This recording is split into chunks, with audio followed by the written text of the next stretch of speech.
Nesse nosso segundo momento, eu gostaria de falar com vocês a respeito de uma outra marca da Igreja Saudável, que é a membresia da igreja.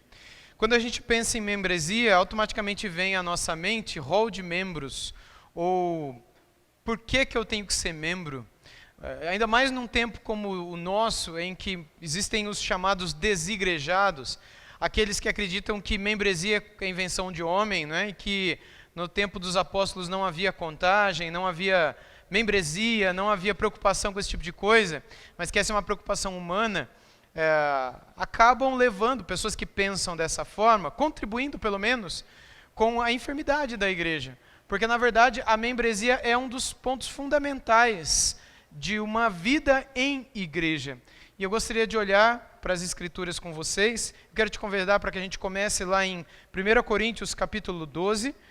E a partir de 1 Coríntios 12, olharmos para alguns textos das Escrituras que nos ajudam a percebermos, nos ajudam a conhecermos um pouco mais a respeito do propósito de Deus para o seu povo. Em 1 Coríntios 12, a partir do versículo 1, o apóstolo Paulo vai escrever a respeito dos dons espirituais, sobre o valor dos dons espirituais, o porquê que Deus nos dá dons espirituais.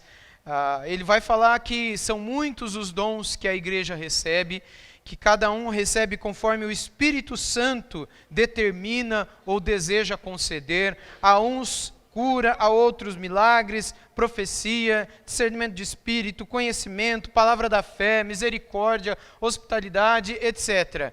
Ele vai tratar a respeito dessa distribuição de um presente, de um dom, cujo objetivo é sempre abençoar o outro e não aquele que recebe.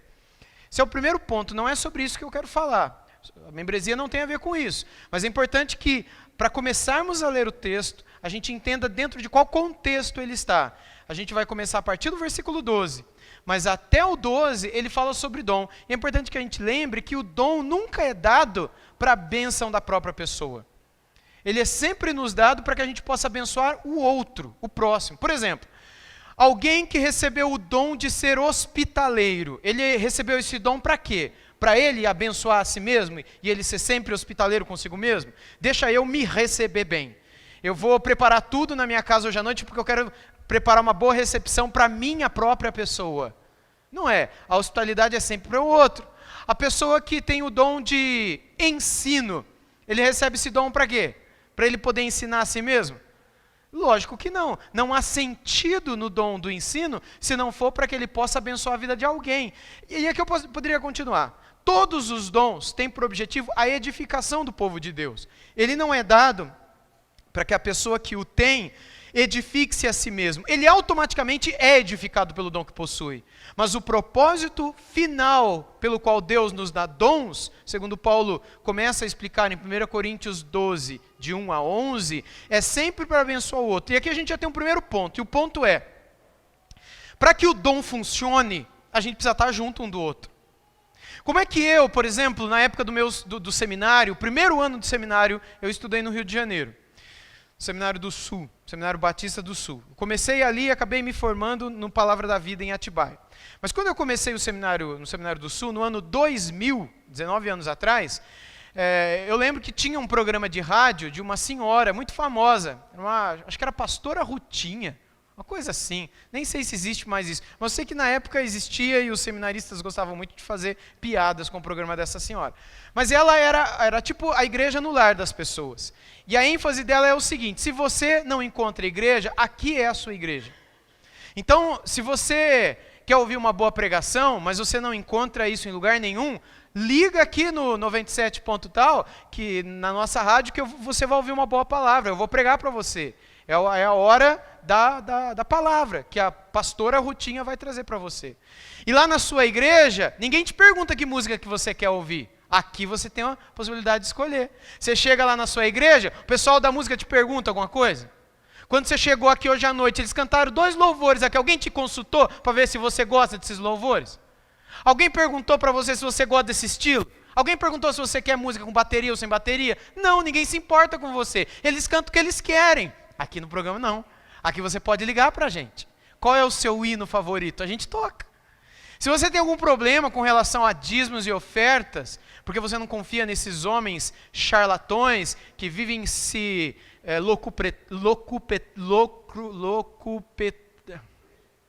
é isso. Eles vivem tirando dinheiro dos outros. Sei lá como é que é. Já agora deu um branco nessa palavra. Se você não confia mais em charlatão, não tem problema. A conta do nosso ministério é essa. Agência tal, conta tal, ou tem um missionário tal. Ou seja, você não precisa sair de casa. É o que muita gente hoje faz. Para que eu vou numa igreja? Se todo domingo eu posso ligar o meu YouTube e ouvir um Augustus Nicodemos pregando, um Hernandes Dias Lopes, na sala da minha casa, de chinelo de dedo, bermuda e sem camiseta. E antes do Hernandes pregar, eu ainda coloco a banda do meu coração para cantar. E as pessoas elas vão tendo essa concepção de que é possível ser igreja sem viver junto dos outros. Que é possível ser igreja sozinho em casa. Afinal de contas, eu sou o templo do Espírito Santo. Você não é. Você não é. Todas as vezes que a Bíblia fala sobre templo do Espírito Santo, ela sempre fala no plural. Você não vai achar um versículo na Bíblia que fala você é o templo do Espírito Santo. Ou alguém dizendo eu sou o templo do Espírito Santo. Sempre que essa expressão está na Bíblia é no plural.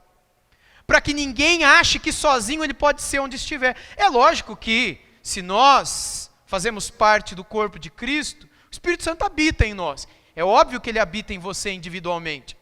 Mas se você acha que ele habita em você individualmente, e você nunca considerou sério ser membro de uma igreja, estar ligado a certas pessoas, estar ali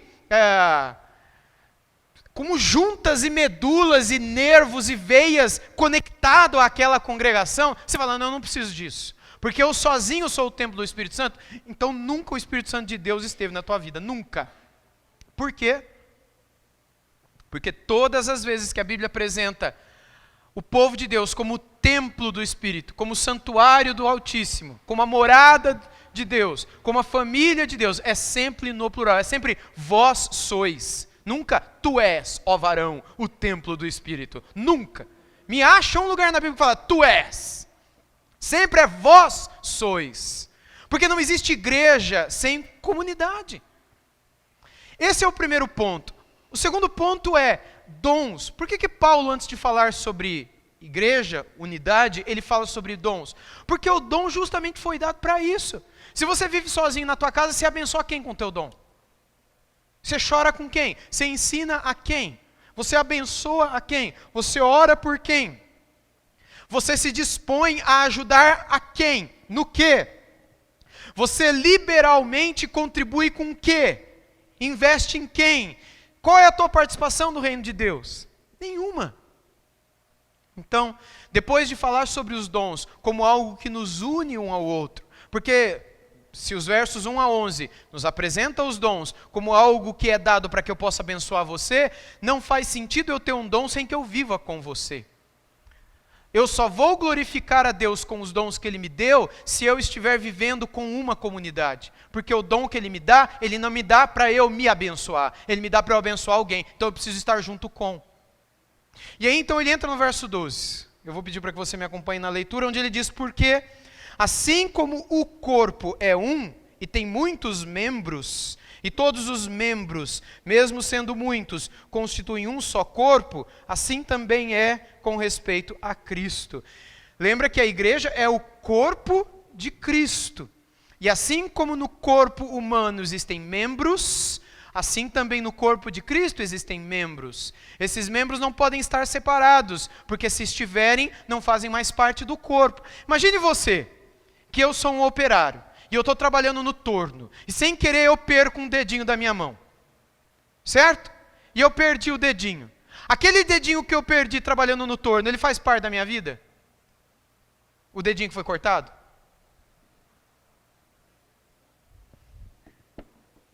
O dedinho faz parte da minha vida? Sim ou não? Tem gente fazendo assim, tem gente fazendo não. Teve gente que começou fazendo assim, agora está fazendo assim.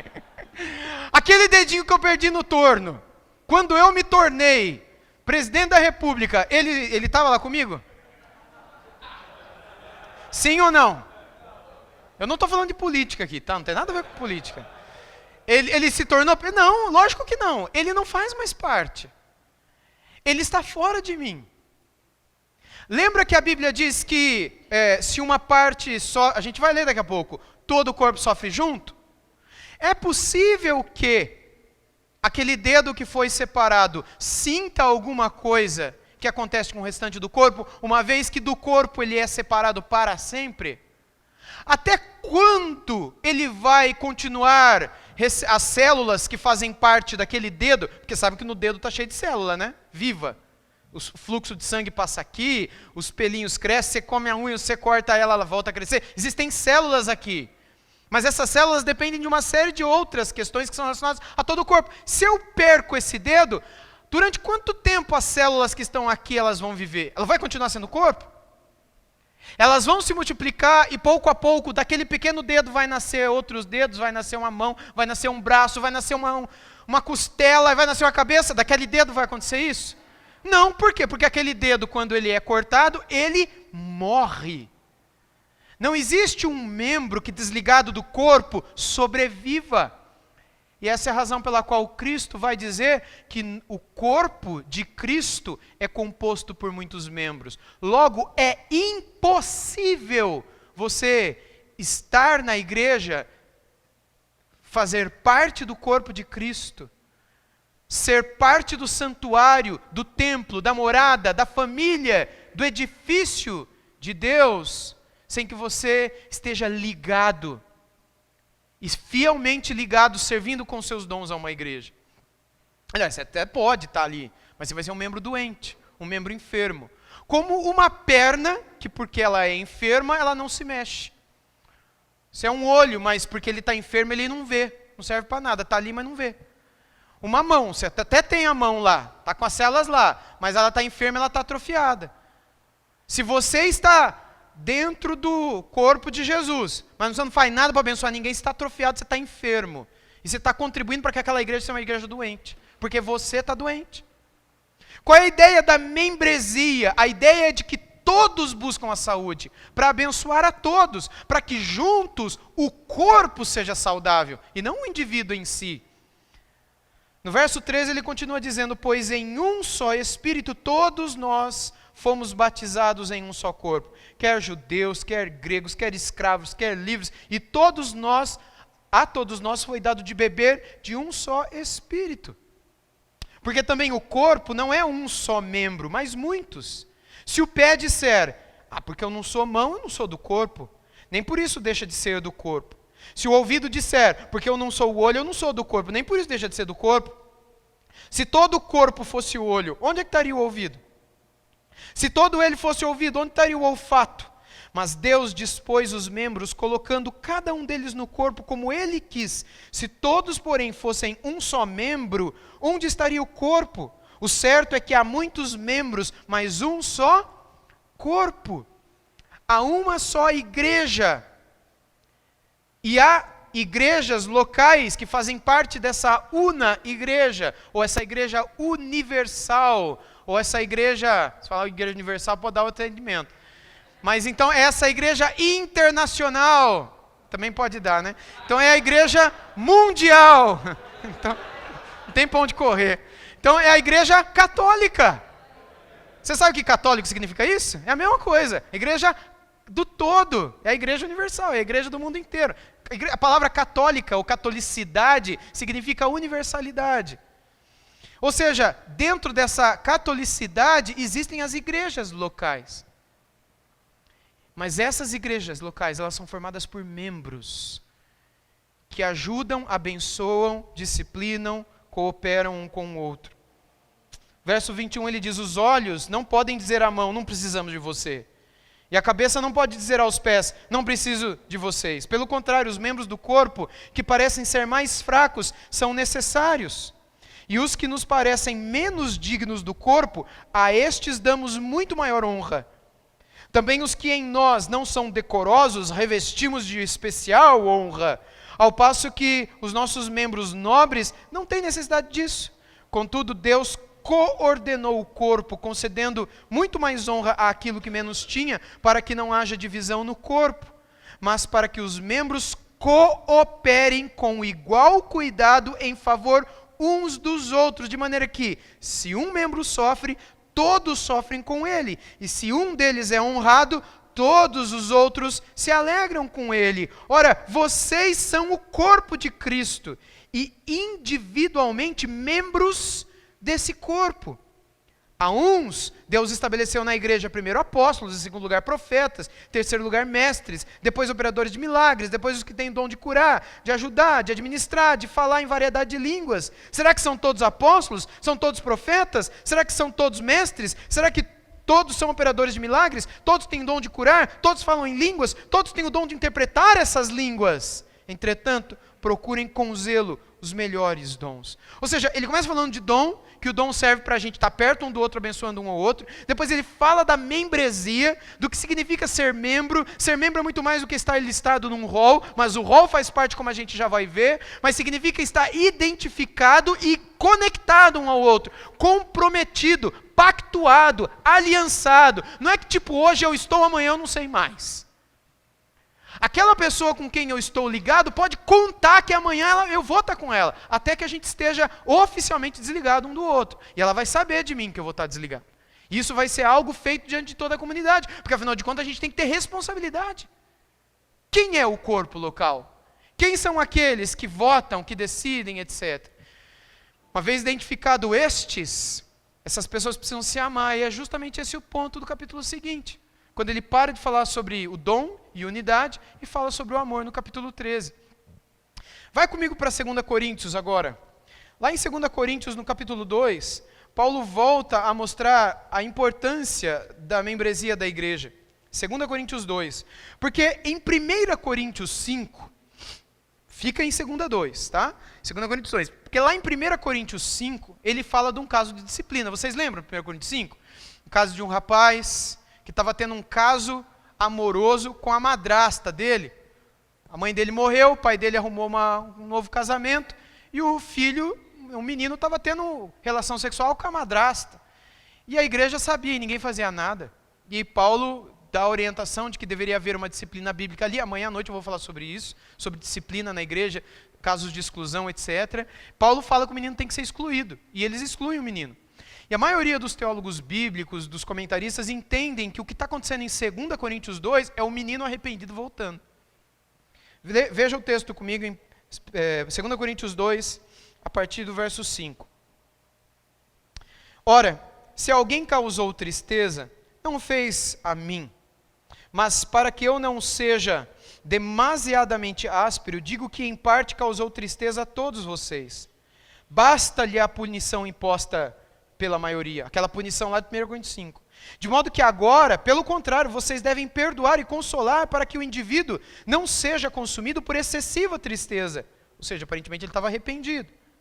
Por isso, peço que vocês confirmem o amor de vocês para com ele. E foi por isso também que eu lhes escrevi, para ter prova de que em tudo vocês são obedientes. A quem vocês perdoam alguma coisa, eu também perdoo. Pois o que perdoei, se é que perdoei alguma coisa, eu o fiz por causa de vocês na presença de Cristo, para que Satanás não alcance vantagem sobre nós, pois não ignoramos quais são as intenções dele. Veja quais são as suas palavras. Ele diz no verso 6, basta-lhe a punição imposta pela maioria. Maioria do quê? Da igreja. Da igreja onde? Em Corinto. Se havia uma maioria, é porque eles sabiam quanto era. Como é que você faz a maioria de uma coisa que não tem um número? Quantos são a igreja em Corinto? Sei lá, todo mundo. A gente não tem esse negócio de membresia, porque isso é coisa de homens, não é coisa de Deus. Então vocês não sabem quanto que é a maioria. Não sabe porque a gente não sabe, todo mundo é. Pode ser qualquer um. Mas aqui não, a gente percebe que havia uma maioria. Havia, e só há maioria de um todo, certo? Você só pode dizer que é uma minoria ou uma maioria, desde que você tenha um todo do qual você possa saber qual é a metade. E a metade mais um já é a maioria. Então havia uma contagem, havia uma ciência disso. E que a mesma maioria que o desligou antes, agora Paulo está dizendo, o receba, se arrependido ele estiver. Havia uma consciência em Paulo, que ele queria imprimir na igreja de Corinto, de que era pelo voto da maioria que as coisas relacionadas à vida da igreja deveriam acontecer. Mas é só Paulo? Volta comigo para Mateus 18. Vejamos as palavras de Jesus ali. Quando tratando do tema disciplina também, eu vou acabar repetindo algumas coisas amanhã à noite, embora a gente vai entrar em outros assuntos um pouco mais profundos nesse tema, mas como a disciplina está ligada à membresia, é importante que a gente os veja hoje também. Em Mateus 18, a partir do verso 15, a gente lê assim. Mateus 18, 15. Se o seu irmão pecar contra você, vá e repreenda-o em particular. Se ele ouvir, você ganhou o seu irmão.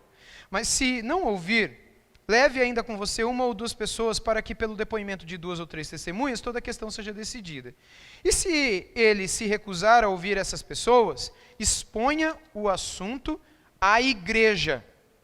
E se ele recusar a ouvir também a igreja, considere-o gentil e publicano. Em verdade lhes digo que tudo o que ligarem na terra terá sido ligado nos céus, e tudo o que desligarem na terra terá sido desligado nos céus. Em verdade também lhes digo que se 2 de vocês sobre a terra concordarem a respeito de qualquer coisa que vierem a pedir, isso lhes será concedido por meu Pai que está nos céus, porque onde estiverem 2 ou 3 reunidos em meu nome, ali estou eu no meio deles. Esse texto aqui, o último verso que a gente leu, o verso 20, é muito usado, né? Às vezes fora de contexto, principalmente. Porque onde estiverem 2, principalmente culto de oração, no meio de semana, que vem 4 ou 5, e a gente lembra que a palavra fala, onde tiver 2 ou 3, irmão, a gente está em 4, Jesus está aqui com a gente, né? Mas o contexto que ele fala, onde estiverem 2 ou 3 reunidos no meu nome, não é um culto de oração. Que contexto que é? Disciplina. Depois de levar o nome para a igreja, Jesus fala, se tiverem 2 ou 3, percebe que Jesus não fala se tiver um sozinho, que é o desigrejado, que é o cara na casa dele. Só é templo do Espírito Santo se começar com 2 ou 3, aí começa a igreja, porque aí um tem um dom e abençoa o outro, e aí o outro tem um dom e abençoa um, mas um sozinho não tem. Mas ali se tiverem 2 ou 3 reunidos em nome de Jesus, Jesus fala, eu estou no meio deles, para ligar o que vocês ligarem ou desligar o que vocês estiverem desligando. Eu não vou entrar nesse tema hoje, mas ele é interessantíssimo. E Jesus dá o poder das chaves de ligar e desligar um membro a quem? A igreja.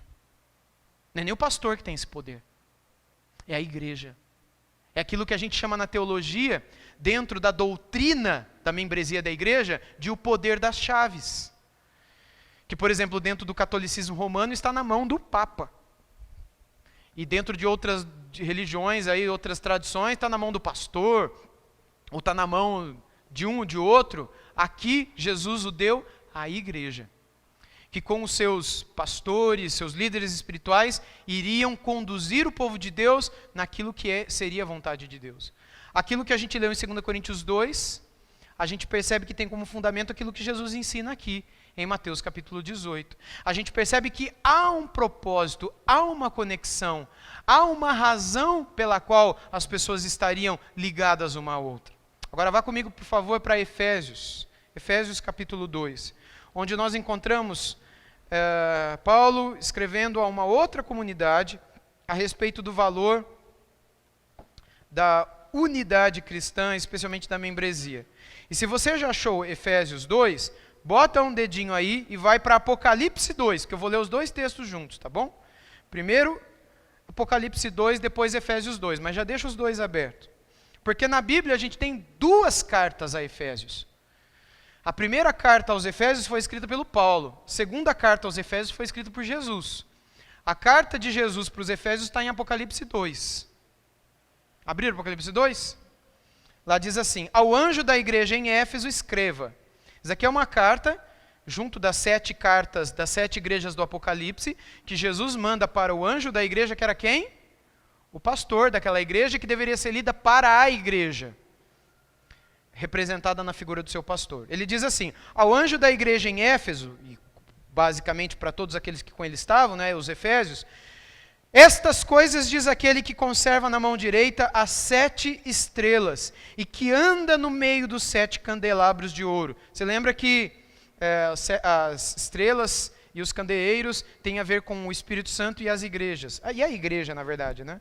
Conheço as obras que você realiza, vocês aí de Éfeso, tanto o seu esforço como a sua perseverança, Sei que você não pode suportar os maus e que pôs à prova os que se declaram apóstolos e não são. E descobriu que são mentirosos. Você tem perseverança e suportou provas por causa do meu nome, sem esmorecer. Jesus só está elogiando aqui os efésios, coisa que Paulo faz também na sua epístola.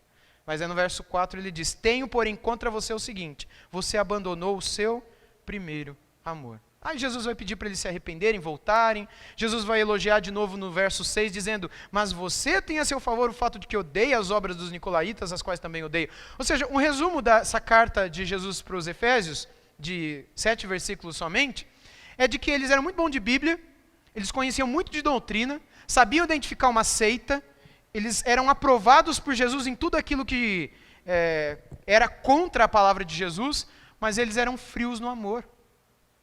Eles não se amavam. Eles abandonaram o primeiro amor. E o primeiro amor tem a ver com o amor nosso pelo Senhor. Mas uma vez que eu abandono o meu amor pelo Senhor, eu acabo abandonando o meu amor pelo próximo. Quando eu leio a epístola de Paulo aos Efésios, agora vai lá para Efésios comigo, carta de Paulo aos Efésios, a gente vê que Paulo várias vezes elogia os Efésios, inclusive pelo conhecimento, pela doutrina. Os Efésios eram muito bons de conhecimento e de doutrina. É lógico, quem que passou por Éfeso? Quem que foi pastor lá? A gente sabe que pastoreou ou passou por lá por um tempo pregando o apóstolo Paulo. Timóteo foi pastor lá por muitos anos. O apóstolo João, Áquila, Apolo, lembra do grande pregador de Atos dos Apóstolos? Que fala que até lá em Corinto, alguns falavam eu sou de Paulo, outros falavam que eram de Apolo. Apolo era um gigante da pregação na época do Novo Testamento, era um homem de Deus. Apolo tinha passado um tempo em Éfeso. Ou seja, eles só tinham tido bons pregadores. Não era por menos que Jesus os elogia, a ponto deles serem capazes de reconhecer seitas e heresias, inclusive falsos apóstolos, não abrir da boca de Jesus, isso é apóstolo, isso não é. Mas eles perderam o primeiro amor. E aqui, em Efésios capítulo 2, Paulo vai falar a partir do versículo 11, aliás, o capítulo 2 todo, ele vai falar de que antes nós estávamos mortos no pecado, mas Cristo nos deu vida. Antes nós estávamos separados das alianças, mas agora estamos ligados a Cristo e ao povo de Israel pela nova aliança. Veja a partir do versículo 12. Naquele tempo vocês estavam sem Cristo, separados da comunidade de Israel, estranhos às alianças da promessa, não tendo esperança e sem Deus no mundo. Mas agora, em Cristo Jesus, vocês que antes estavam longe foram aproximados pelo sangue de Cristo, porque Ele é a nossa paz. De dois povos Ele fez um só, e na sua carne derrubou a parede de separação que estava no meio, a inimizade. Cristo aboliu a lei dos mandamentos na forma de ordenanças, para que dos dois povos, judeus e gentios, criassem em si mesmo uma nova humanidade, fazendo a paz. Veja, a igreja é uma nova humanidade. A igreja é um novo povo, é uma nova nação, é uma nova raça, é uma nova criação. Nas palavras do apóstolo Paulo, Deus está criando tudo novo. E Ele criou tudo isso nesse ambiente que se chama igreja. E aí a gente tem a impressão de que se a gente vai procurar uma igreja para ser membro, a gente vai achar essa igreja, que é perfeita. Mas a gente não acha. Aí a gente fica pensando, será que essa igreja aqui ainda existe? É lógico que existe, só que a igreja é feita disso, de gente imperfeita. É como se diz, viver com os irmãos no céu vai ser uma glória. Mas viver com os irmãos na terra é outra história. Viver com os irmãos aqui é outra história. No céu vai ser uma glória, mas aqui... Mas mesmo assim, nós somos chamados a vivermos em comunidade.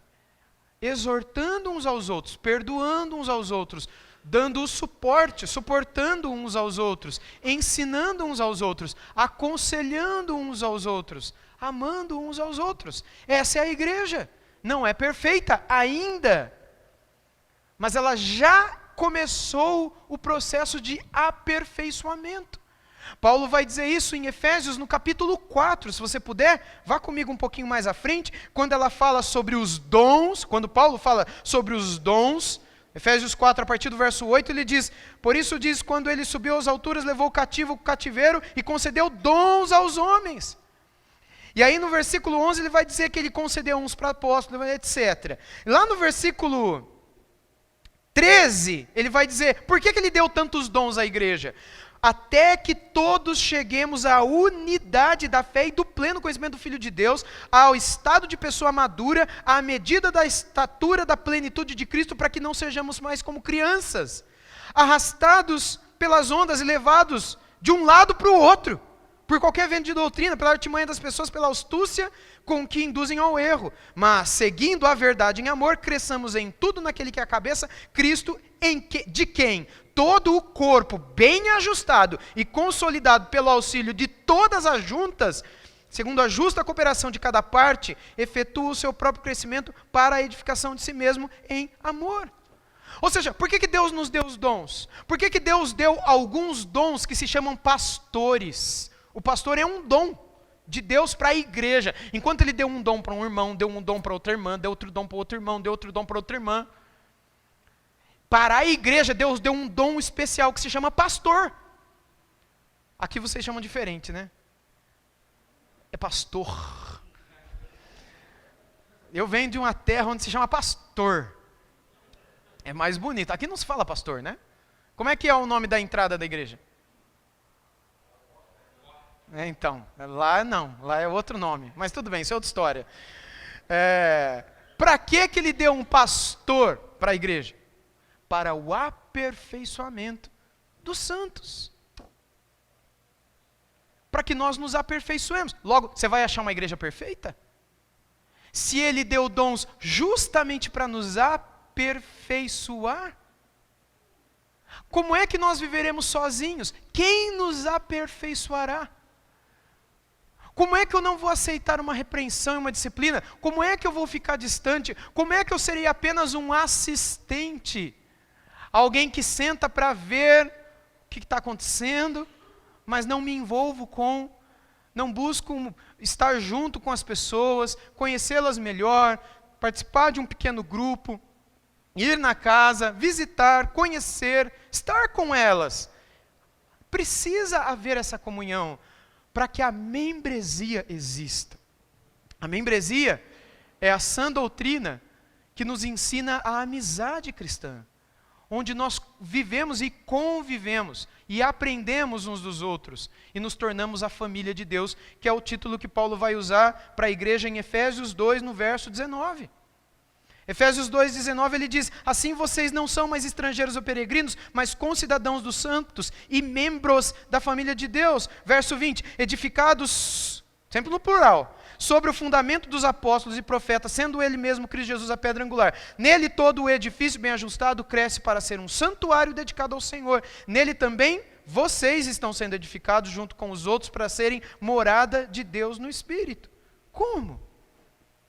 Como que ele promete isso para nós? Como é que a gente é transformado? Como é que a gente é santificado? Por meio daquilo que Cristo fez na sua cruz. Volta aí em Efésios 2, eu tinha parado no versículo 15, o 16 ele diz: e reconciliar-se ambos em um só corpo com Deus por meio da cruz, destruindo a inimizade por meio dela. E quando veio, Cristo evangelizou paz a vocês que estavam longe e paz também aos que estavam perto, porque por meio dele, ambos temos acesso ao Pai em um só Espírito. A doutrina da membresia nos ensina justamente isso, que Cristo veio para destruir toda a inimizade, toda a separação, todo o câncer, toda prótese, toda placa de platina, todo pino, tudo aquilo que vem que é um corpo estranho dentro de nós, todo vírus, tudo aquilo que não faz parte daquilo que vem para trazer saúde, fortalecimento para a igreja, deve ser tirado. Qual é a preocupação de Cristo com a igreja? Olhe para o capítulo 5 de Efésios comigo. Efésios 5, 25 em diante. Maridos, que cada um de vocês ame a sua esposa, como também Cristo amou a igreja e se entregou por ela, para que a santificasse, tendo-a purificado por meio da lavagem de água pela palavra. Pela palavra, Cristo purifica o seu povo. Por isso da exposição bíblica ser tão importante, aquilo que falamos antes do intervalo.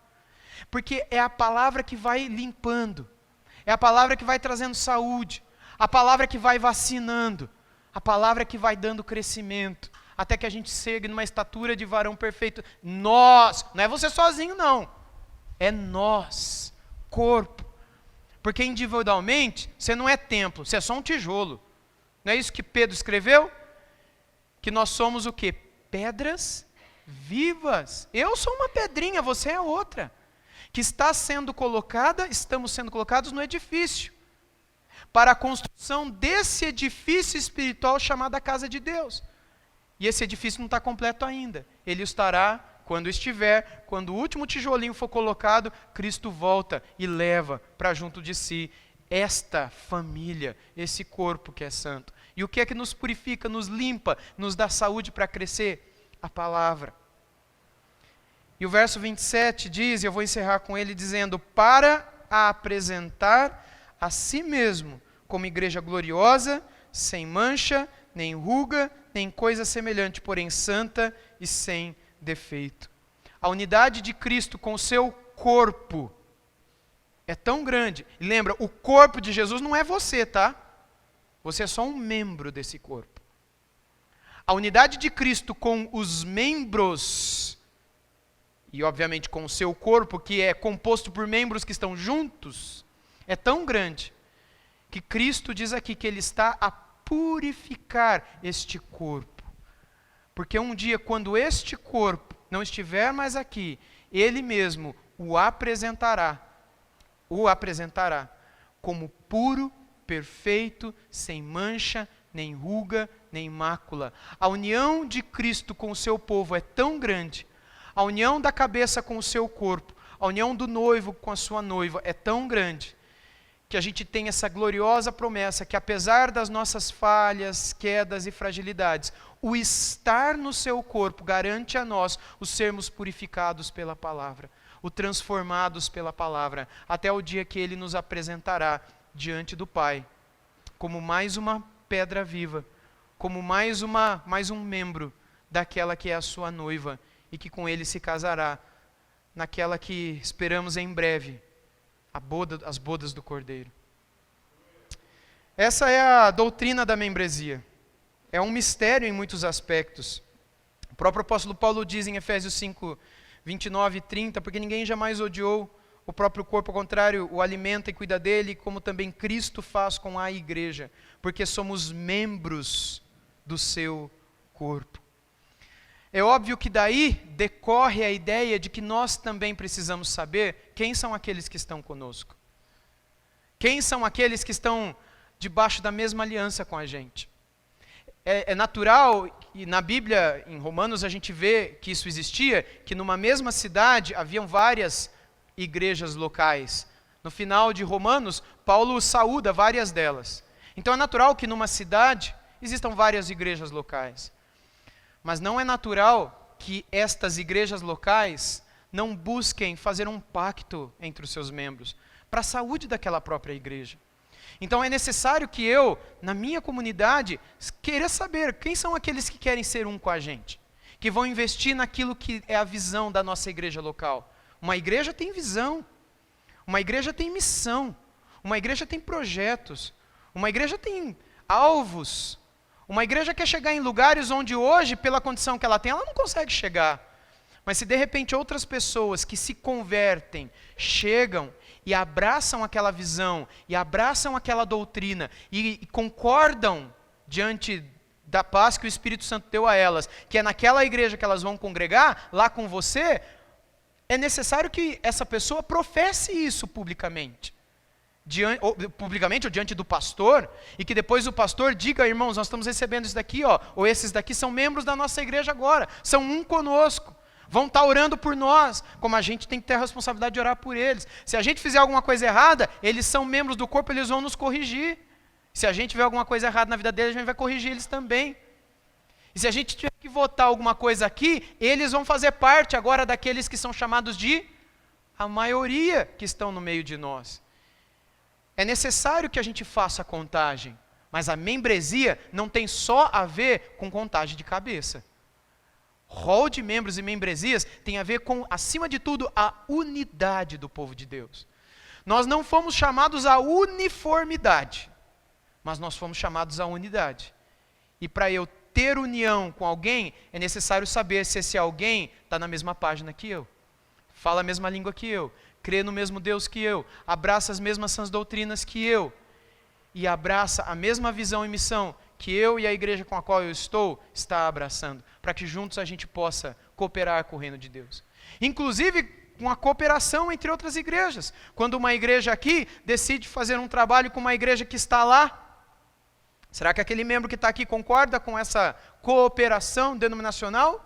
Sim, então você está junto com a gente. Então vamos junto, porque a gente sabe que a igreja, o corpo de Cristo, é maior do que a nossa igreja local. E isso faz com que nós tenhamos a consciência de que, se somos chamados a abençoar aqueles que conosco se alianciam aqui na comunidade local, por outro lado, somos chamados também para abençoarmos outros de outras igrejas com os dons que Deus deu a nós. Que Deus possa nos ajudar, nos dando saúde, nos dando vida, nos dando oportunidade, para que a gente não negligencie esse chamado para sermos uma bênção na vida dos outros. Que a gente não negligencie o chamado de fazermos parte da vida dos outros, de sermos membros saudáveis do corpo de Cristo Jesus. E que enquanto no nosso coração desejamos estar ligados, que a cabeça do corpo possa nos nutrir, possa nos purificar e possa, segundo a sua vontade, nos usar para a sua glória no corpo. Amém? Vamos orar?